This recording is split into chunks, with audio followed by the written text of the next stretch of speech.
اعوذ باللہ من الشیطان الرجیم بسم اللہ الرحمن الرحیم الحمد للہ رب العالمین والصلاة والسلام علی رسولہ النبی الکریم۔ آپ میں سے کتنے لوگوں کو یہ دعا آتی ہے؟ زبانی آتی ہے؟ 2 3 4 5 7 لوگوں کو آتی ہے۔ میں چاہوں گی کہ باقی لوگ بھی اس کو یاد کر لیں۔ ابھی میں آپ کو دعا کہلواؤں گی، آپ میرے پیچھے پڑھیں گے، پھر میں اس کو تھوڑا سا ایکسپلین کروں گی۔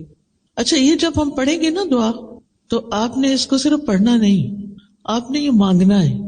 پڑھنے اور مانگنے میں فرق ہے نا۔ پڑھنا تو بس پڑھنا ہے، اور مانگنا کیا ہے کہ اللہ یہ سب کچھ ہمیں عطا کر۔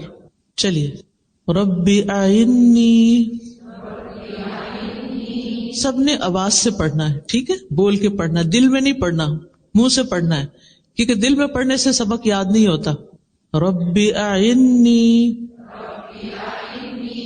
ولا تعن علی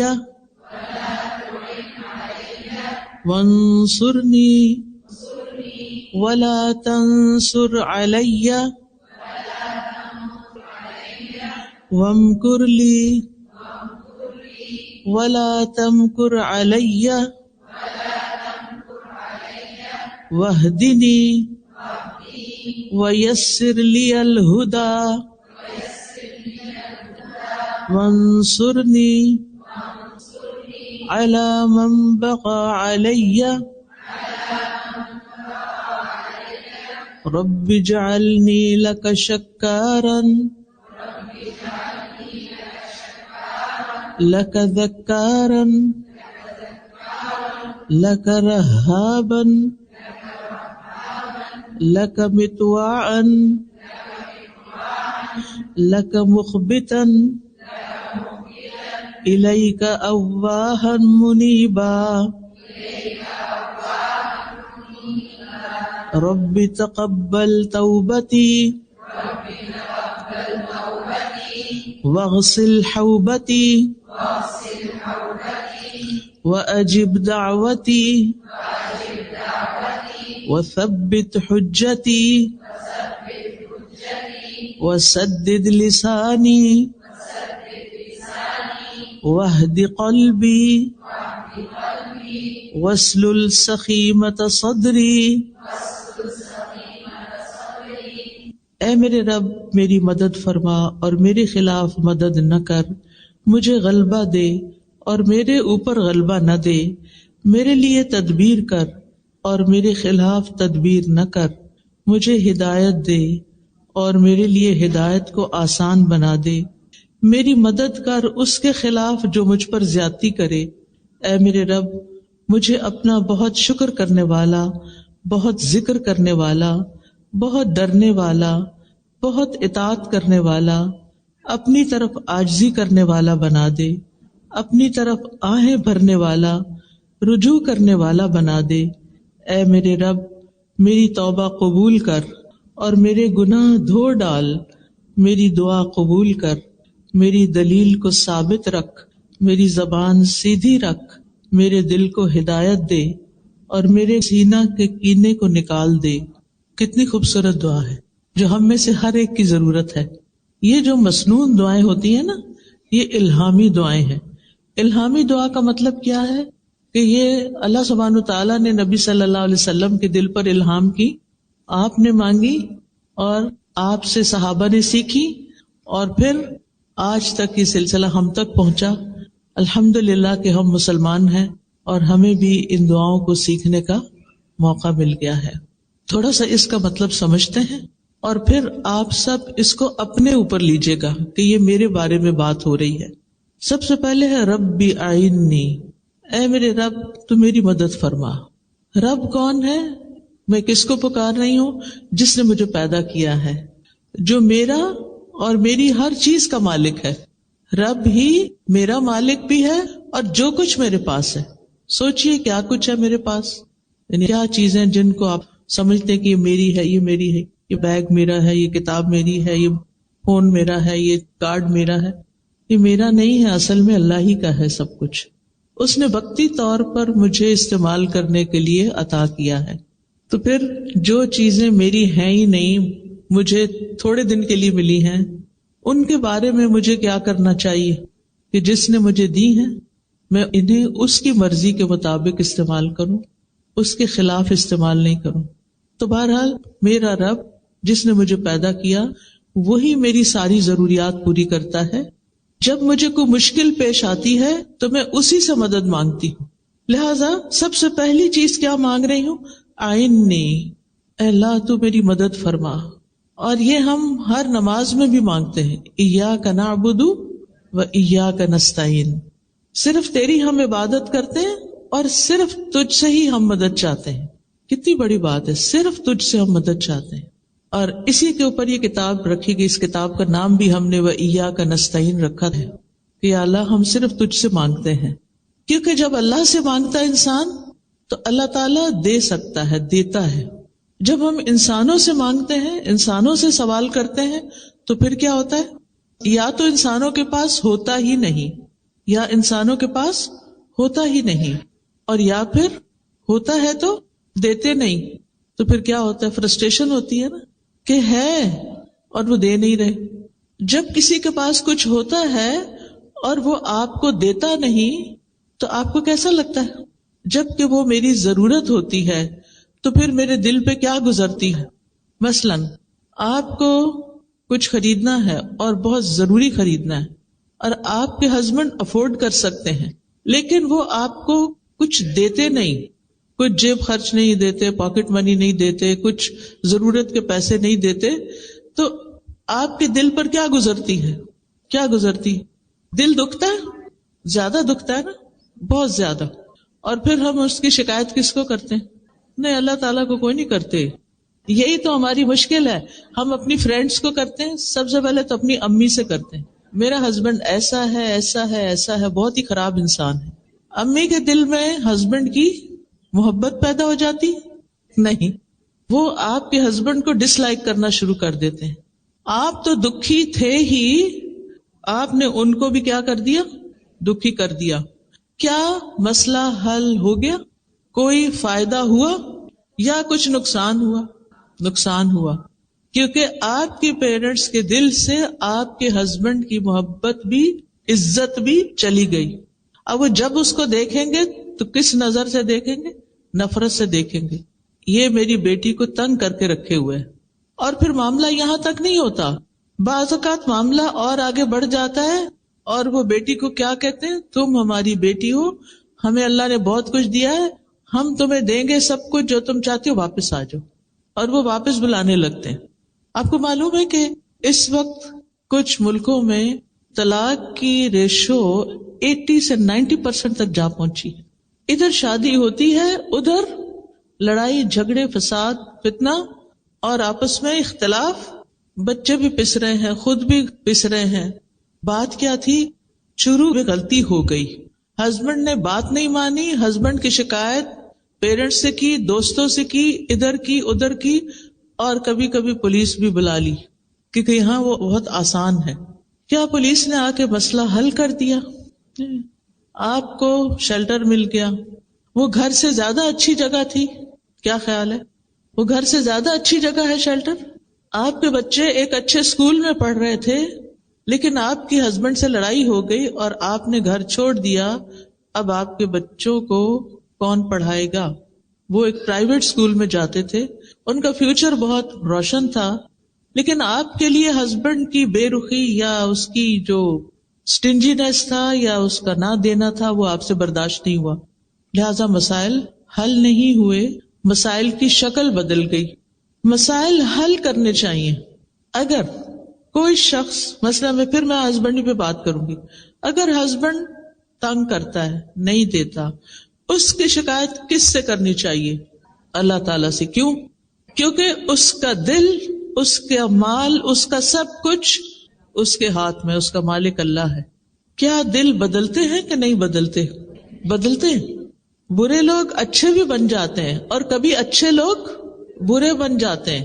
اور آپ نے کچھ لوگوں کو یہ کہتے ہوئے بھی سنا ہوگا کہ میرے ہسبینڈ سب کے ساتھ بہت اچھے ہیں، اپنے بہن بھائیوں کو بھی بہت دیتے ہیں، بچوں کو بھی دیتے، ان کی بھی عیش کرواتے ہیں، مجھے کچھ نہیں دیتے۔ آپ کے لیے ایک امتحان ہے، آپ کے لیے ایک آزمائش ہے، واقعی آزمائش ہے، بہت تکلیف دہ ہے۔ جس شخص کو اللہ نے آپ کا قوام بنایا تھا، جس کے ذمے لگایا تھا کہ وہ آپ کی ضرورت پوری کرے، لیکن وہ نہیں کر رہا، اور آپ کے لیے یہ چیز بہت مشکل ہوگی ہے برداشت کرنا، لہٰذا آپ اس کے ساتھ نہیں رہنا چاہتے.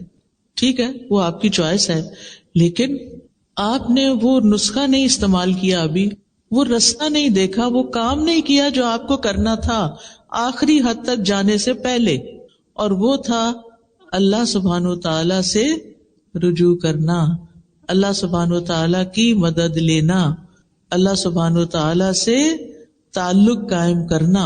ہو سکتا ہے اللہ سبحانہ و تعالی نے آپ کو ایک شخص کی مہربانیوں سے اس لیے محروم کیا ہو تاکہ آپ زیادہ سے زیادہ اللہ تعالی سے جڑ جائیں، اپنی ساری توقعات، اپنا سب کچھ اللہ کی طرف لے جائیں، کیونکہ اللہ تعالیٰ آپ سے محبت کرتا ہے. آپ کہیں گے یہ عجیب بات ہے، اللہ تعالیٰ محبت کرتا ہے تو پھر مجھے زیادہ دینا، پھر تھوڑا کیوں دیتا ہے، یا مجھے دلواتا کیوں نہیں لوگوں سے.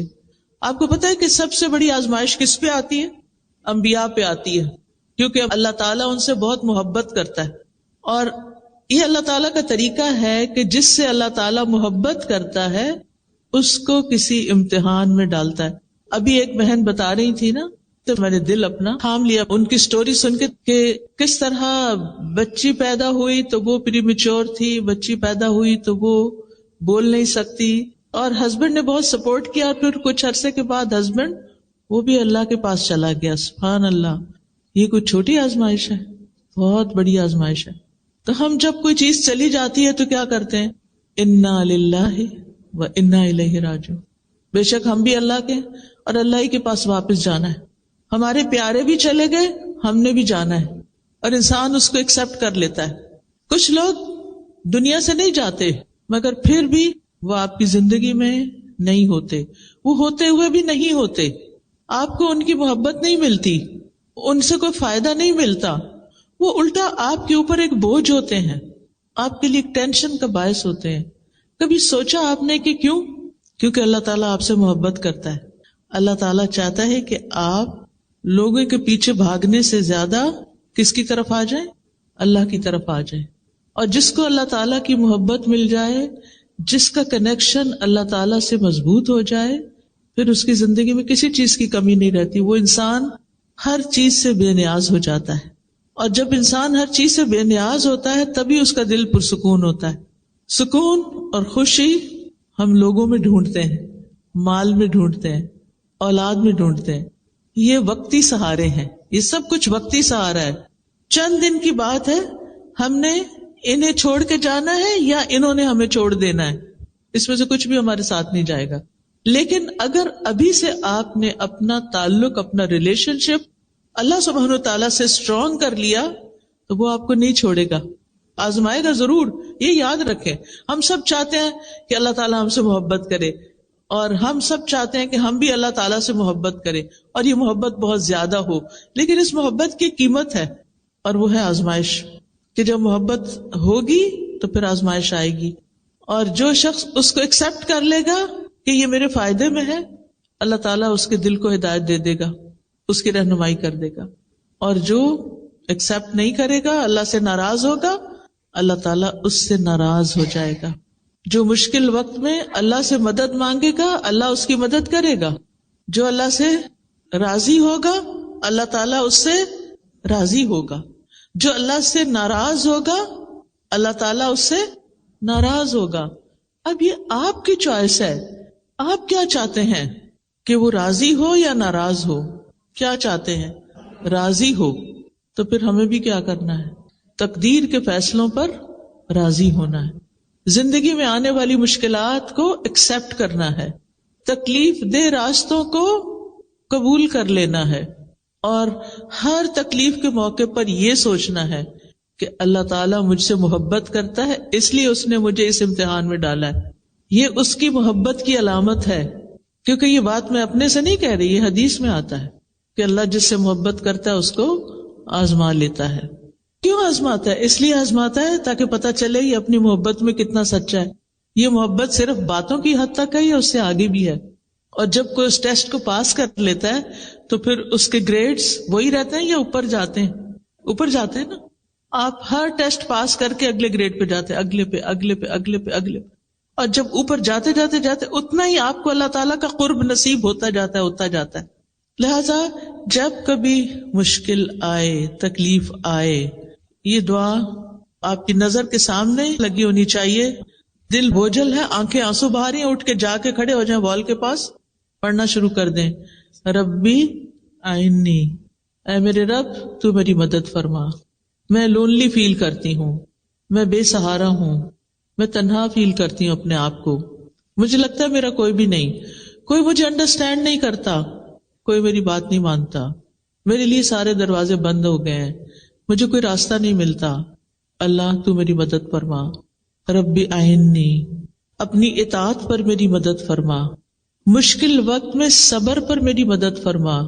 میرے فائنینشل میٹرز بہت مشکل میں آ گئے ہیں، مالی معاملات بہت تنگ ہو گئے ہیں، رزق تنگ ہو گیا ہے، اللہ میری مدد فرما. اللہ اچانک یہ مصیبت آ گئی ہے، ربی آئینی، میرے رب میری مدد فرما، میں تیری مدد کا محتاج ہوں. اور پھر ولا تعن علیہ، میرے خلاف، میرے مقابل کی، میرے مخالف کی مدد نہ کر. ہر انسان کو کسی نہ کسی مخالفت، دشمنی سے واسطہ پڑتا ہے، ہوتا ہے نا. کبھی وہ آپ کے گھر میں ہی ہوتے ہیں لوگ، اور کبھی وہ لوگ باہر ہوتے ہیں. کسی نہ کسی کے ساتھ آپ کا پرابلم، کوئی نہ کوئی ایشو بن ہی جاتا ہے. پھر آپ اس سے خوف کھانے لگتے ہیں کہ آپ پتہ نہیں کیا کریں گے. کل ہی ایک بچی کا مجھے میسج آیا، بہت ہی ٹیلنٹڈ اور بہت ماشاءاللہ قابل بچی، الہدا کی گریجویٹ تھی، یونیورسٹی میں پڑھا رہی. تو اس کی پروموشن کا وقت تھا، تو کچھ لوگ خواہ اس کے پیچھے پڑ گئے، اس کے حجاب کی وجہ سے اور اس کے کچھ ایسی چیزوں کی وجہ سے. تو اس کو تنگ کرنا شروع کر دیا، اس کو ڈیلے کرنا شروع کر دیا اس میں کہ اس کو پروموٹ نہ کریں. وہ بہت بیچاری پریشان تھی. اب آپ دیکھیں کہ ہم میں سے ہر ایک پر ایسی پریشانیاں آتی ہیں کہ جب ہمیں مدد چاہیے ہوتی ہے، لیکن صرف اتنی بات کافی نہیں ہوتی، ہمیں یہ بھی چاہیے ہوتا ہے کہ اللہ جو میری مخالفت کر رہے ہیں نا، جو میرے پیچھے پڑے ہوئے ہیں، آپ ان کی مدد نہیں کرنا. یہ دعا چاہیے آپ کو کہ اللہ میرے مخالف کی مدد نہیں کرنا، میری مدد کرنا. ربی آئینی ولا تعن علیہ، جو مجھ پہ چڑھائی کر رہا ہے نا، جو مجھ پہ الزام تراشی کر رہا ہے، جو میرے ساتھ زیادتی کر رہا ہے، اللہ آپ اس کی مدد نہیں کریں. تو اس طرح ایک دعا کمپلیٹ ہو جاتی ہے اور آپ کانفیڈنٹ ہو جاتے ہیں اللہ تعالیٰ سنے گا اور میں اس مشکل سے باہر نکل جاؤں گی. وانصرنی، اور میری مدد کیجیے، ولا تنصر علیہ، اور میرے خلاف، میرے مخالف کی مدد نہیں کیجیے. جو مجھے ستا رہا ہے، جو مجھے تنگ کر رہا ہے، آپ اس کی مدد نہیں کرنا، میری مدد کرنا. تو آپ تبھی پروٹیکٹڈ ہوں گے نا جب ایک طرف آپ کو مدد ملے گی اور دوسری طرف جو آپ کے خلاف جا رہا ہے اس کی مدد نہیں ہوگی کہ آپ کو وہ مزید تنگ کرے، ستائے، پریشان کرے.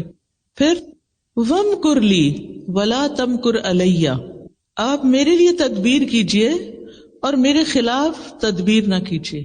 میرے لیے تدبیر کیجئے یعنی میرے حق میں. اللہ تعالیٰ رب ہے نا، تو وہ رب کا معنی کیا پڑا ہوا ہے آپ نے، یہ بتائیے. خالق، مالک اور مدبر.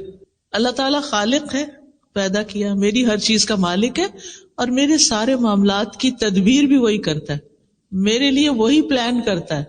آج مجھے صبح کسی نے کہا یوں لگتا ہے اللہ تعالیٰ آپ کے لیے ساری پلاننگز کرتا ہے. میں نے کہا اس میں کوئی شک نہیں ہوتا، سب کے لیے کرتا ہے. ارے یہ حقیقت ہے، لیکن ہم اس کو محسوس نہیں کرتے کیونکہ ہم شکر ادا نہیں کرتے. جو ہمیں ملتا ہے وہ ہمارے فائدے کا ہوتا ہے، لیکن ہمیں اس کی قیمت ہی نہیں پتا ہوتی. بعض اوقات ایسا ہوتا ہے نا کہ کوئی شخص آپ کو گفٹ دیتا ہے، بظاہر وہ ذرا سمپل سا لگتا ہے لیکن ہوتا بہت اوریجنل ہے، بہت ایکسپینسو ہوتا ہے. آپ کو بیچاروں کو پتہ ہی نہیں کہ اس کی قیمت کیا ہے. آپ کیا کرتے ہیں، اٹھا کے رکھ دیتے ہیں یا کسی کو آگے چلا دیتے ہیں، اور پھر آپ کو کوئی بتا دے تو پتا وہ چیز کتنے کی تھی. آپ کہتے ہیں اچھا یہ تھی اس کی قیمت. پھر آپ ہاتھ ملتے، اوہ میں نے تو قدر ہی نہیں کی. تو اللہ سبحانہ و تعالیٰ مختلف طریقوں سے ہماری مدد کرتا ہے، ہمارے لیے پلان کرتا ہے، لیکن ہم اس کی قدر نہیں کرتے، ہم اس کو اپنے خلاف سمجھتے ہیں. تو آپ یہ دعا مانگتے رہیے کہ اللہ تعالیٰ آپ کی تدبیر میرے حق میں ہو، میرے خلاف نہ ہو. کیونکہ یدبر الامر من السماء الى الارض، آسمان سے زمین تک کے سارے معاملات کی تدبیر وہ کرتا ہے، اصل پلاننگ اس کی ہوتی ہے. اس کے بعد وہدنی، اور آپ میری رہنمائی کیجئے. آپ کو کس کس چیز میں رہنمائی چاہیے ہوتی ہے؟ صرف دین کے معاملے میں؟ ہر معاملے میں. مثلا اس کورس میں آپ نے داخلہ لیا جس میں آپ نے گریجویٹ کیا، ہو سکتا ہے آپ کے وہم و گمان میں بھی نہ ہو، آپ کو خیال بھی نہ ہو، اور اچانک کہیں سے کسی نے بتا دیا اور آپ بس ایسے ہی چلے آئے، اور پھر آپ کو اللہ کی کتاب کی سمجھ مل گئی. تو یہ کس نے گائیڈ کیا تھا؟ اللہ نے اصل میں کیا تھا، اور کسی کو بھیجا تھا آپ کی رہنمائی کے لیے کہ وہ آپ کو کنونس کر لے کہ یہ کر لو. لیکن ہم اس کو بلیسنگ نہیں سمجھتے کہ کسی نے مجھے بتایا، بلکہ بعض اوقات ہم اوفینڈ ہو جاتے ہیں.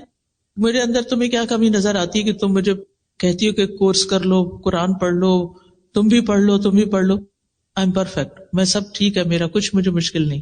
کیونکہ اللہ تعالیٰ کی رہنمائی بعض اوقات دل میں آتی ہے ڈائریکٹ، بعض اوقات کوئی انسان آ کے بتاتا ہے، بعض اوقات ہم کسی کتاب سے کوئی چیز پڑھتے ہیں تو ہمیں سبق مل جاتا ہے، بعض اوقات ہم کوئی لیکچر سن رہے ہوتے ہیں اور اس میں ہمیں رہنمائی مل رہی ہوتی ہے. اللہ تعالیٰ کی رہنمائی دینے کا، گائیڈنس دینے کا مختلف طریقہ ہوتا ہے. ہم نہیں سمجھتے کہ یہ چیز ہمارے لیے کتنی ویلیوبل ہے. تو ہم یہ مانگتے رہے کہ اللہ تعالیٰ آپ مجھے ہدایت دیجیے. وَيَسِّرْ لِي الْهُدَى، اور ہدایت کو میرے لیے آسان کر دیجیے. جو راستہ میرے لیے صحیح ہے، میرے لیے اس راستے پہ چلنا اور منزل تک پہنچنا آسان ہو جائے. لندن کی ٹریفک تو لندن والوں کو خوب پتا ہے. جو ہی گاڑی میں بیٹھتے ہیں تو دعا کرتے ہیں کہ اللہ راستہ آسان ہو، ٹریفک نہ ملے، ٹائم پر پہنچ جاؤں. تو زندگی صرف ٹریفک کی مشکل نہیں ہے، بلکہ اس میں بہت ساری اور چیزیں بھی ہیں جس کے لیے آپ کو ہدایت میں آسانی چاہیے کہ اللہ تعالیٰ میرے لیے اس راستے کو، زندگی کے راستے. اچھا، ہدایت کا معنی بھی آپ کو میں نے کئی دفعہ قرآن مجید میں ایکسپلین کیا ہوا ہے. اس میں ایک آتا ہے راستہ دکھانا، دوسرا ہے اس پر چلانا، اور تیسرا ہے منزل تک پہنچانا. تو اللہ سبحانہ تعالیٰ سے ہم دعا کرتے ہیں کہ یا اللہ جو چیز ہمارے حق میں بہتر ہے وہ ہمیں دکھا بھی دے، پھر اس کو لینے کے لیے چلا بھی دے، اور پھر ہم اس کو کمپلیشن تک لے کے جائیں جیسے آپ لوگ آج لے کے بیٹھے ہوئے. یہ صرف اللہ کی توفیق سے ہوا ہے کہ آپ نے اپنے کورسز مکمل کر لیے، پورے قرآن کو پڑھ لیا یا جس حدیث کو پڑھ لیا، جو بھی آپ نے ارادہ کیا اللہ نے آپ کو یہاں تک پہنچا. یہ دراصل کیا تھی؟ اللہ کی دی ہوئی رہنمائی تھی جو آسانی ہوئی آپ کے لیے، مشکلات کے باوجود آسانی ہو گئی.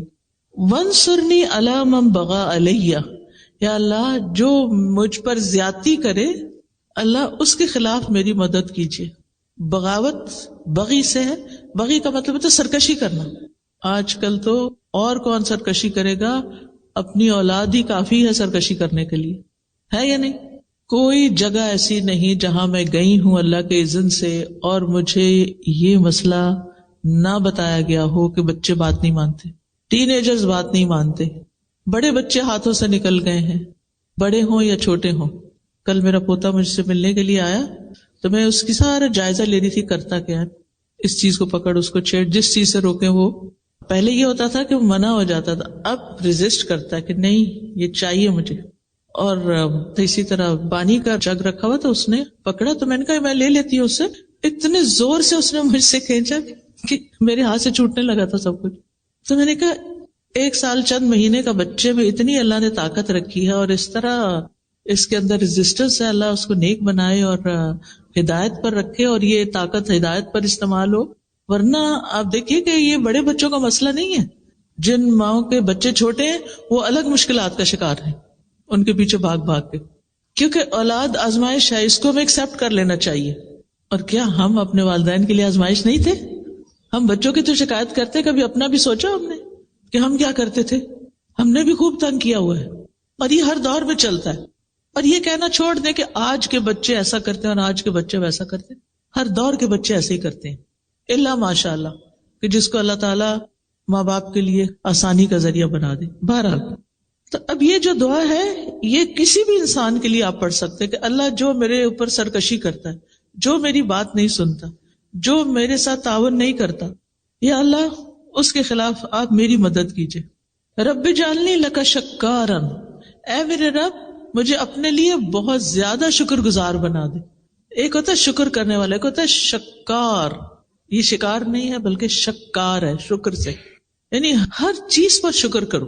ایک شکر نعمت ملنے پر شکر ہوتا ہے، ایک ہوتا ہے مصیبت ٹلنے پہ شکر ہوتا ہے، شکر ہے یہ مصیبت ٹل گئی، ٹھیک ہے، اور ایک ہے مصیبت آنے پہ شکر. سبحان اللہ، وہ کیسا، وہ کون کرتا ہے؟ یہ ہے اصل شکر گزار، جو تکلیف پر بھی شکر کرتے ہیں. کیا سوچ کے شکر کرتے ہیں؟ کیا سوچ کے؟ اس سے بڑی مصیبت بھی آ سکتی تھی. کئی دفعہ ایسے ہوتا ہے کہ جو مشکلات آتی ہیں نا وہ ہمیں سیدھا کر کے رکھ دیتی ہیں. مشکلات آتی ہیں ہمیں میچور کرتی ہیں، مشکلات ہمیں میچور کرتی ہیں، ہمیں بہت کچھ سکھاتی ہیں. ہارڈ وے لرننگ ہوتی ہے. ایک ہوتی ہے کتاب سے پڑھ کے سیکھ لیا، استاد سے سیکھ لیا، کسی چیز کو آبزرو کر کے سیکھ لیا، اور ایک ہوتا ہے مشکل میں پڑھ کے ہی سیکھا. کچھ باتیں ہمیں صرف مشکل میں پڑھنے سے سمجھ آتی ہیں، ویسے نہیں آتی. ہم نہیں سیدھے ہوتے جب تک ہم مشکل میں نہ پڑھیں. ہم نے دیکھا ہوگا کہ ہم منمانی غذائیں کھاتے رہتے ہیں، مزے کی، پھر کیا ہوتا ہے؟ اس کے نتیجے میں بیمار ہوتے ہیں. پھر اس کا علاج کیا ہوتا ہے؟ صرف سرجریز اور دوائیں اور وہ چیزیں نہیں ہوتی. حکمت میں تو پرہیز علاج سے بہتر ہوتا ہے. پھر وہ چیزیں چھڑائی جاتی ہیں. تمہاری یہ چیز الرجی پیدا کر رہی ہے، اس کو چھوڑ دو. پھر ہم اس کو چھوڑتے ہیں، پھر اس کے بعد الحمدللہ کچھ جان سکون میں آتی. تو ایک قدرتی سی بات ہے کہ تکلیفوں میں بھی خیر ہے، اور بندہ مومن جب اس پہ کوئی چیز ناپسندیدہ گزرتی ہے تو وہ کہتا ہے اس میں بھی خیر ہے، اس سے بھی کچھ خیر ہی نکلے گی. اور کئی دفعہ ایسا نہیں ہوتا کہ پچھلے دنوں ایک جہاز کریش ہوا تھا، آپ نے بھی سنا ہوگا، وہ پوری دنیا میں خبر عام ہوئی تھی، یو کے کی طرف ہی آ رہا تھا. تو اس میں ایک خاتون تھی، شاید وہ لیٹ ہو گئی تھی اور وہ اس جہاز پر سوار نہیں ہو سکی. اگر ہم کبھی بھی فلائٹ پر نہ بورڈ کر سکے تو کیا ہوتا ہے اس وقت؟ ہم سمجھتے ہیں کہ دنیا لٹ گئی، بس سب تو پیچھے ہی رہ گئے. لیکن کبھی ایسا بھی تو ہو سکتا ہے نا کہ اسی میں ہی خیر ہو کہ آپ کسی مصیبت سے بچیں.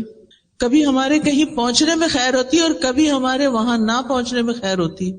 کبھی ہم اتنی دعا کرتے ہیں اللہ حج پہ لے جا، حج پہ لے جا، لیکن ہر طریقہ اختیار کرتے نہیں جا سکتے، کوئی خیر ہوگی نا.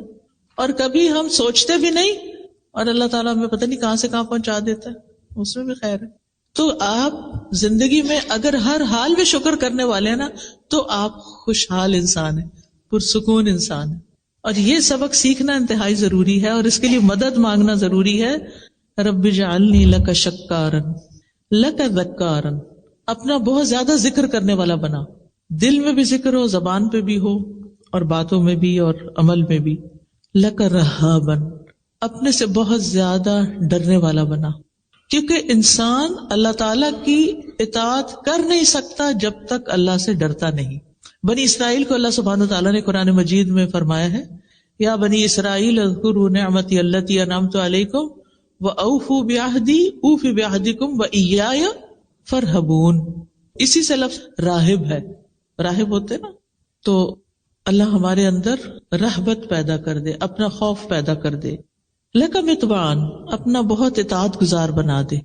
لک مخبتن، اپنے لیے بہت عاجزی کرنے والا بنا دے. اخبات ہوتا ہے عاجزی اختیار کرنا. اللہ میں آپ کے آگے جھکی رہوں، آپ کے سامنے سرکشی نہ کروں. لک متبعن لک مخبتن. اس کے بعد الیک اواہ منیبا، تیری طرف بہت آہیں بھرنے والا، رجوع کرنے والا بنا دے. آپ میں سے کوئی ہے جس نے کبھی ٹھنڈی آہ نہ بھری ہو؟ ہمیں سارے کو ٹھنڈی آہیں آتی.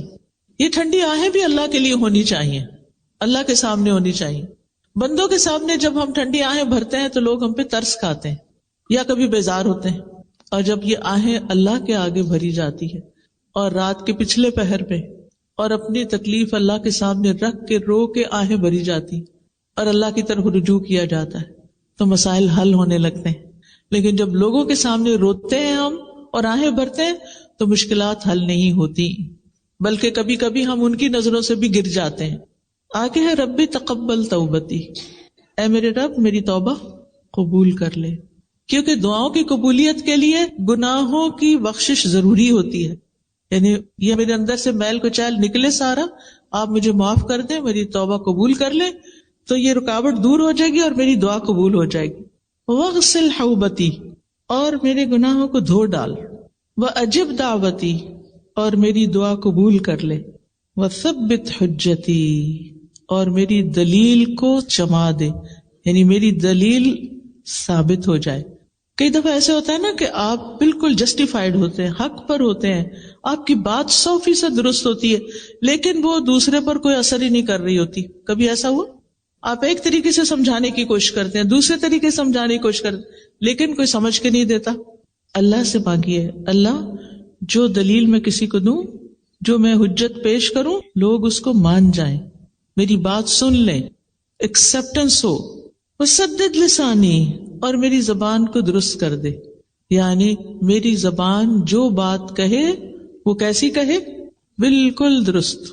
وسدد لسانی، کیونکہ آپ دیکھیے جب انسان بات صحیح نہیں کرتا نا، قرآن مجید میں اللہ تعالیٰ کا حکم ہے نا، یا ایھا الذین آمنوا اتقوا اللہ وقولوا قولا سدیدا، اے لوگو جو ایمان لائے ہو اللہ کا تقوی اختیار کرو اور درست بات کہو.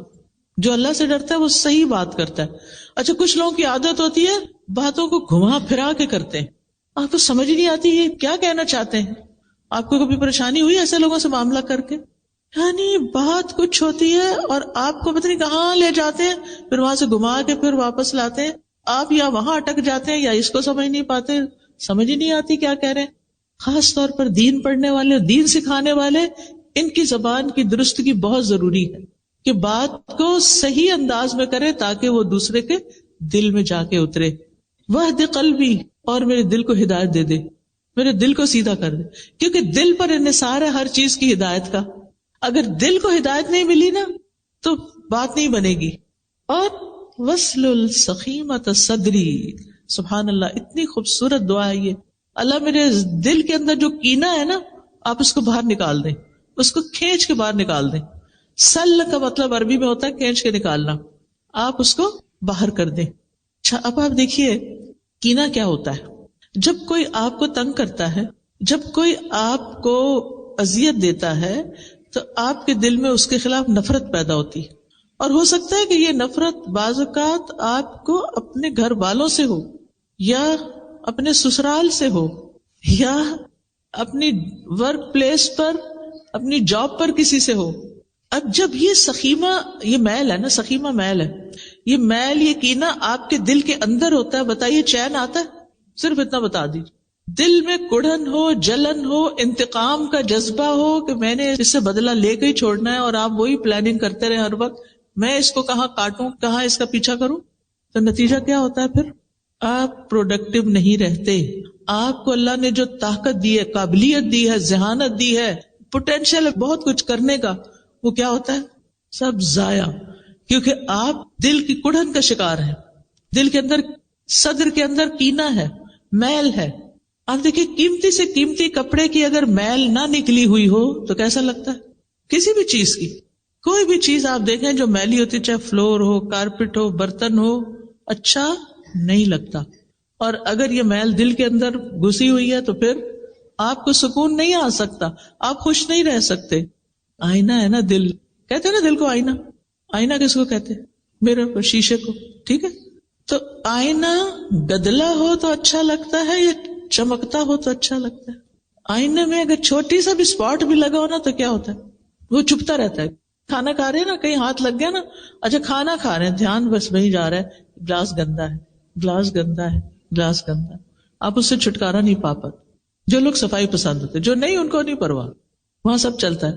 تو اب آپ نے کیا کرنا ہے کہ اللہ میرے دل کو اتنا صاف کر دے، شفاف کر دے، آئینہ چمک اٹھے اور میں ایک پرسکون زندگی بسر کروں. تو یہ تھی آج کی دعا. یہ چند مثالیں میں نے آپ کو دی ہیں، لیکن باقی آپ اپنی زندگی کو اس سے ریلیٹ کریں کہ کہاں کون سی چیز آپ کی ضرورت ہے.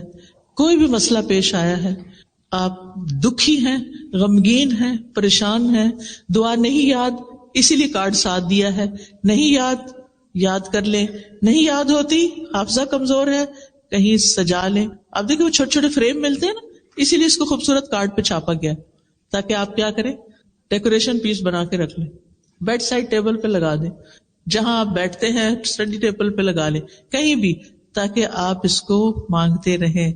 وَلَمْ أَكُمْ بِدُعَائِكَ رَبِّ شَقِيًّا، اے میرے رب تجھ سے دعا مانگ کر تو میں کبھی بھی نامراد ہوا ہی نہیں. سب کچھ مل جاتا ہے.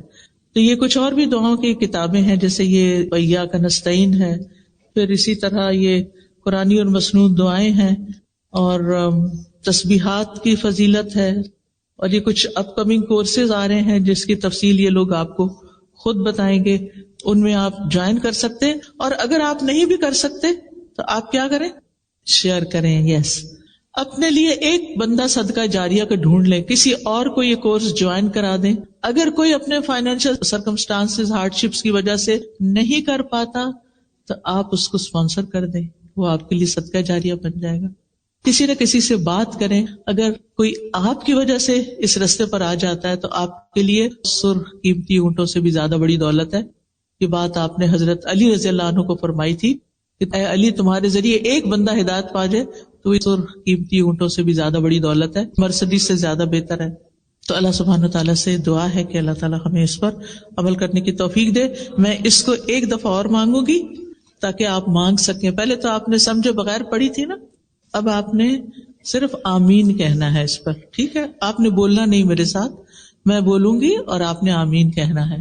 رب اعنی ولا تعن علی وانصرنی ولا تنصر علی وامکر لی ولا تمکر علی واہدنی ویسر لی الہدی وانصرنی علی من بغى علی رب اجعلنی لک شکارا لک ذکارا لک رہابا لک مطواعا لک مخبتا الیک اواہا منیبا رب تقبل توبتی واغسل حوبتی واجب دعوتی وثبت حجتی وسدد لسانی واہد قلبی واسلل سخیمۃ صدری، آمین۔ میں ہمیشہ سوچتی ہوں دنیا کے لیے کام کرنے والے تھکتے نہیں، تو دین کے لیے کام کرنے والے چھوٹے چھوٹے سٹیپس پہ کیوں تھک جاتے ہیں؟ مجھے یاد ہے کہ میں جب گلاسکو یونیورسٹی میں پی ایچ ڈی کر رہی تھی تو ہماری یونیورسٹی ہل پر تھی، گھر سے واک کر کے جاتے تھے، کبھی گاڑی پہ نہیں گئے، کبھی بس پہ نہیں گئے، تو آدھے گھنٹے 20 منٹ کی شاید واک ہوتی تھی تو اوپر جانا ہوتا تھا۔ اور میں سوچتی تھی کہ میں ایک مسلمان ہوں، میں پورے حجاب میں ہوں، اگر میں سستی والی چال چل رہی ہوں تو میرا اسلام کیسا نظر آئے گا؟ سست، اسلام کا نام بدنام ہوگا۔ مجھے ان سے بھی آگے جانا ہے، تو میں انتہائی تیز واک کر کے جاتی تھی۔ پھر یہ تھا کہ اس وقت تیمیہ پیدا ہونے والی تھی، میں پریگننٹ ہو گئی۔ اب وہ دن بدن جسم بھاری ہوتا جا رہا تھا، بوجھ بڑھتا جا رہا تھا، اور واک تھوڑی سی کم ہو رہی تھی، لیکن پھر بھی آخری دم تک میں نے بھرپور کوشش کی کہ میری چال میں سستی نہ آئے۔ میں سوچتی تھی ان کے پاس تو ایمان نہیں، جن کے بیچ میں میں چل رہی، ان کے پاس ایمان نہیں، یہ تو اللہ کو نہیں پہچانتے، یہ تو کسی دین کو نہیں جانتے، تو مجھے اگر ان سب چیزوں کی پہچان ہے تو مجھے ان سے زیادہ محنت کرنی چاہیے۔ ان کے سامنے دنیا ہے، میرے سامنے آخرت ہے، تو اگر آخرت کا ریوارڈ چاہیے، ان بلند جنتوں میں جانا چاہتے ہیں تو پھر کام بھی ذرا محنت والے کریں۔ میرا ایک سوال ہے، ایک اچھے اسٹوڈنٹ کی کیا پہچان ہے، اور ایک اسٹوڈنٹ سے ایک اچھے استاد کی جرنی میں ایک اچھا استاد کیسے بننا ہے؟ شکریہ۔ دیکھیے کہ دونوں کے لیے ایک مختصر سی بات کروں گی۔ اسٹوڈنٹ کو بھی یہ سوچنا چاہیے کہ میں کیوں اس راستے پہ چلا ہوں، استاد کو بھی سوچنا چاہیے کہ میں کیوں استاد بن بیٹھا ہوں۔